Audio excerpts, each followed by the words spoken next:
Olá, bom dia! Tudo bem com você? Eu sou o pastor Janderson e trabalho aqui na Associação Espírito Santense.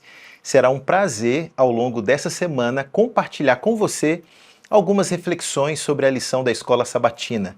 Meu desejo é que juntos possamos aprender mais da Palavra de Deus e descobrir como ela transforma a nossa vida. O tema dessa semana é dons espirituais. E o verso para memorizar está aqui em 1 Coríntios, capítulo 14, verso 1, que diz: Segui o amor e procurai com zelo os dons espirituais, mas principalmente o de profetizar. Agora deixa eu te perguntar, você já imaginou como seria o nosso corpo se ele tivesse apenas uma parte? Apenas mãos, apenas olhos ou apenas pés? Olha para essa figura. Nosso corpo é formado por muitas partes. Temos olhos, ouvidos, mãos, pés, coração. Cada uma desempenha uma função diferente. Nenhuma é igual à outra, mas todas são indispensáveis. É exatamente essa comparação que o apóstolo Paulo faz quando fala da igreja. Assim como o corpo humano possui muitos membros, a igreja também é formada por pessoas diferentes, com habilidades diferentes e dons diferentes.